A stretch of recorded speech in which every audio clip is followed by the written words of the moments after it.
ഷൈന ഞാൻ ഇറങ്ങണേ. നാസർക്കാ ഒരു മിനിറ്റ്, ഞാൻ ആ പേജിക്ക് ആപ്ലിക്കേഷൻ കൊടുക്കട്ടെ. ഇപ്പൊ കൊടുത്തിട്ടില്ലെങ്കിൽ ഈ വർഷവും പോയി കിട്ടും. ഓട്ടെ, അല്ലെങ്കിൽ നീ എന്തിനാ ഈ പ്രായത്തിൽ പൂജിക്ക് വന്നു? ഈ പ്രായത്തിനെന്ന് കുഴപ്പം? ഞാൻ കല്യാണം കഴിഞ്ഞ സമയത്തെ പറഞ്ഞല്ലേ എനിക്ക് തുടർന്ന് പഠിക്കണമെന്ന്. ഇതുവരെയായിട്ട് നിങ്ങൾ അതിനുള്ള എന്തെങ്കിലും സൗകര്യം ചെയ്തു തന്നിനാ? ഞാൻ ഈ വീട്ടിലെ പണിയെടുത്ത് തന്നെ ഇവിടെ നിങ്ങൾ തളച്ചിട്ട പോലെ ആക്കിയില്ലേ? കല്യാണം കഴിഞ്ഞാൽ പിന്നെ പെണ്ണുങ്ങൾ എന്തിനാ പഠിക്കുന്നു? ഭർത്താവിന്റെയും വീട്ടുകാരെയും കാര്യം നോക്കിയിട്ട് അങ്ങ് ജീവിച്ചാ പോരെ? കല്യാണം കഴിഞ്ഞ സമയത്ത് നിങ്ങൾ ഇങ്ങനെയൊന്നും എല്ലാവരും പറഞ്ഞിന് തുടർന്ന് പഠിപ്പിക്കുക, ചക്ക മാങ്ങ തേങ്ങ എന്നെല്ലാം പറഞ്ഞിട്ട്. ഞാൻ ഷൈന, ഇന്നോട് താക്കിക്കാൻ എനിക്ക് സമയമില്ല. എനിക്ക് ഓഫീസ് പോകേണ്ട ടൈം. എനിക്ക് വേണ്ടുന്നില്ല ഞാൻ തരുന്നില്ലേ, പിന്നെ എന്തിനാ ഈ കിരികിരി എപ്പോഴും?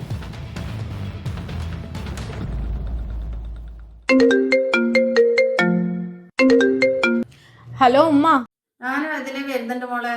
നീ നാസറിനോട് 2000 ഉറുപ്പ്യ വാങ്ങി വെക്കണേ, പനി കൂട്ടി ആസ്പത്രിയിൽ പോവാൻ.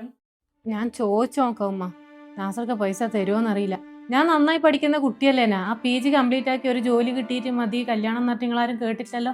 ഇപ്പൊ ഇങ്ങനെ നാസർഖാനോട് പൈസക്ക് ചോദിക്കേണ്ട ആവശ്യം വരുവാൻ എനിക്കൊരു ജോലി ഉണ്ടെങ്കിൽ? വേറെ ആരും അല്ലല്ലോ, മോളെ ഭർത്താവല്ലേ. എന്നാലും നമ്മളെ കൈമേലുള്ള പൈസ എടുത്ത് ചെലവാക്കുന്ന പോലെ ആവൂലല്ലോ ഉമ്മ.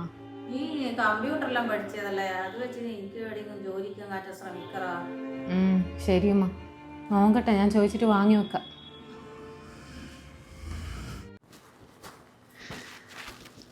ഷൈന, ഇത് 1000 ഉറുപ്പ്യ ഉണ്ട്, ഉമ്മ കൊടുത്തേ.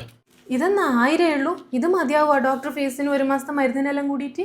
നാട്ടിലെത്ര സർക്കാർ ഹോസ്പിറ്റൽ ഉണ്ട് ഷൈന, അവിടെ എങ്ങേറ്റം പോയിട്ട് കാണിച്ചാൽ പോരെ ഉമ്മാക്കും ഉപ്പാക്കും? എന്തിനായി ഈ പ്രൈവറ്റ് ഹോസ്പിറ്റലിൽ പോയിട്ട് ഇത്രയും പൈസ വാരി കൊടുക്കുന്നത്?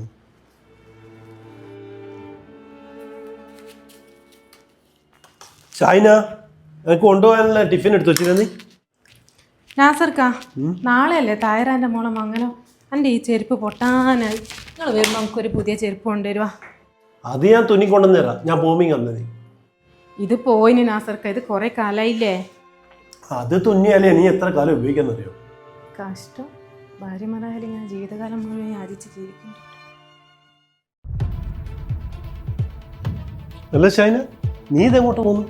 എനിക്കൊരു ജോലി കിട്ടി ഇവിടെ IT കമ്പനിയിൽ. ജോലിയാ? എനിക്ക് ഇന്നെ പോറ്റാൻ കഴിയാത്തോണ്ട് ഇന്ന ജോലിക്ക് വിടുന്നല്ല ആൾക്കാർ വിചാരിക്കുക.